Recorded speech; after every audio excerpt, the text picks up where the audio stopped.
더불어민주당과 자유한국당이 앞서 전해드린 대로 심재철 의원의 청와대 비공개 예산 정보 유출 문제를 놓고 대립하고 있습니다. 오늘 경제 분야 대정부 질문에서도 이 문제가 뜨거운 쟁점이 될 것으로 보입니다.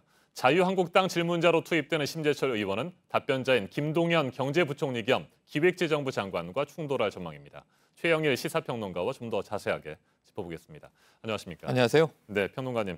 여야가 잘 지낸 기억이 그렇게 많지는 않습니다. 네. 요즘 유독 충돌을 하고 있습니다. 특히 그렇습니다. 청와대 업무 추진비와 관련해서 대립하고 있는데 쟁점부터 짚어볼까요? 네, 쟁점이 두 개가 나뉘어집니다. 첫 번째로는 심재철 의원실에서 주장하고 있는 청와대 업무 추진비의 부당 사용 내역, 이 부분에 대한 자료를 어떻게 취득하게 되었는가. 그러니까 이게 지금 기재부 입장에는 고발까지 들어가 있는 상황 아닙니까? 불법성이 있었다라고 보는 거죠. 그런데 이제 심재철 의원 쪽에서는 시스템 오류로 이게 뒤로 가기 키를 2번 눌렀더니 들어가지더라. 그래서 우리는 열람했고 다운받은 것이다. 근데 이게 그러기에는 190여 차례에 거쳐서 48만 건에 달하는 자료를 가져왔다는 건 이해가 되지 않습니다. 그래서 이 부분이 하나의 쟁점이고요. 그 다음은 이제 내용의 문제죠.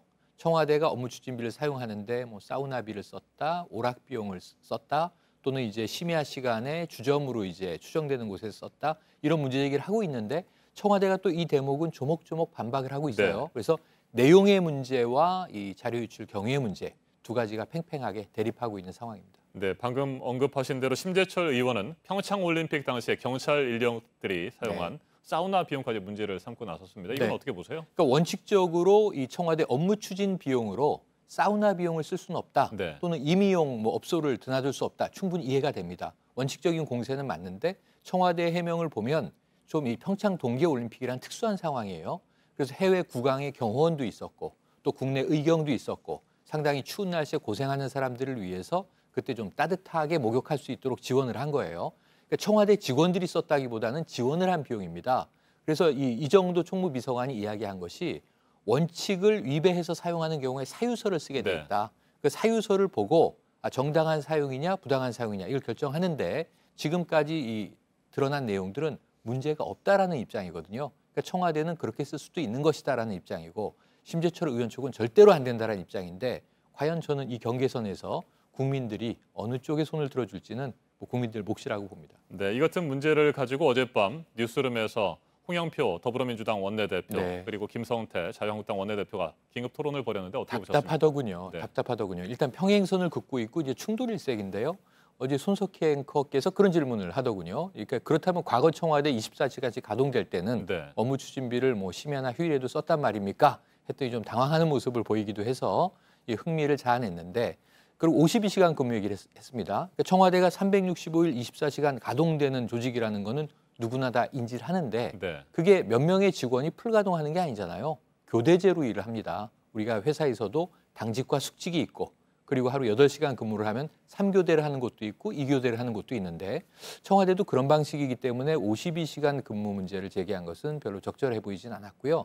다만 답답한 것은 어제도 홍영표 이 여당 원내대표는 결국 빈집털이 한 것 아니냐라는 주장이었고 그리고 이제 이 내용상의 청와대 부당 사용에 대해서 인정할 수 없다는 주장이 이제 김성태 자유한국당 원내대표의 주장이었는데 제가 보기에는 이렇게 비생산적으로 싸우지 않아도 야당 의원이 청와대의 업무 추진비 사용 내역이 문제가 있다라고 의혹 제기할 수 있다고 봅니다.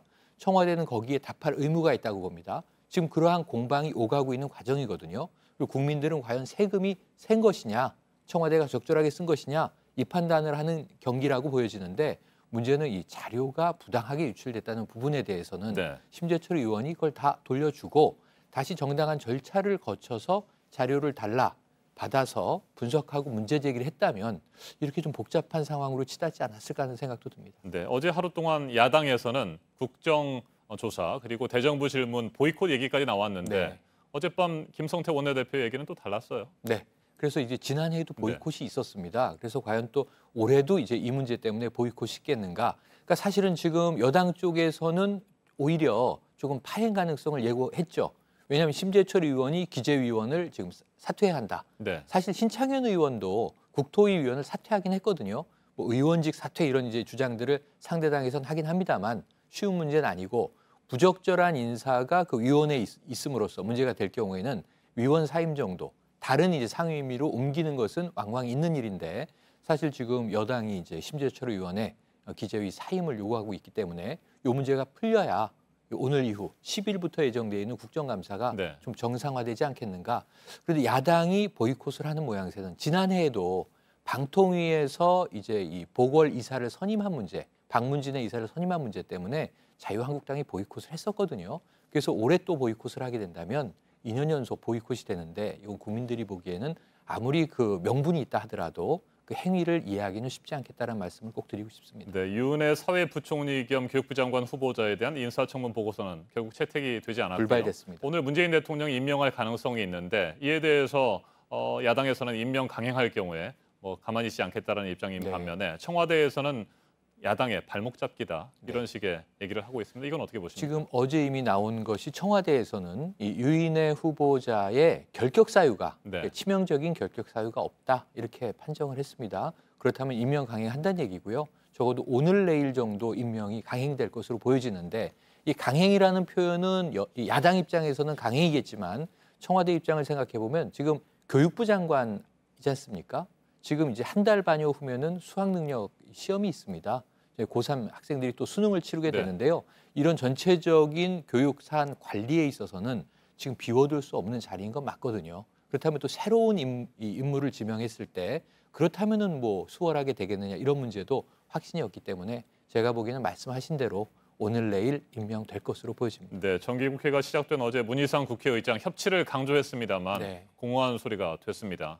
협치를 기대하기는 어려울까요? 어떻게 그러니까 보십니까? 첫 번째 초월회가 모인 거죠. 그러니까 매월 첫째 월요일에 모인다. 네. 10월 1일이 월요일이어서 이제 초월회 모임을 했던 건데 이 문희상 이 의장과 원내대표들이 모이지 않았습니까? 아무런 성과 없었고요. 그것이 어제 저녁 밤 뉴스룸에서 재확인된 건데 심재철 의원 사태는 제가 보기에는 너무 조금 이제 과정적인 측면에서 네. 그 내용보다는 이 에스컬레이션이라고 하죠. 좀 과열된 경향이 있습니다. 근데 오늘 지금 말씀하신 대로 또 대정부 질문에서는 폭탄이 터질 가능성이 높거든요. 그래서 오늘 좀 서로 여야가 톤다운하고 오늘을 잘 넘기고 심재철 의원 사태는 본질에 좀 치중한다면 파행은 막고 이 정기국회가 순항이라고 말씀드리긴 참 쉽지가 않겠습니다만 그리고 도라는 가지 않겠는가. 보이콧이라든가 파행은 나오지 않기를 바라는 것이 국민들의 시각이다. 이걸 명심하시길 바랍니다. 알겠습니다. 여기까지 듣겠습니다. 최영일 평론가님 말씀 잘 들었습니다. 고맙습니다.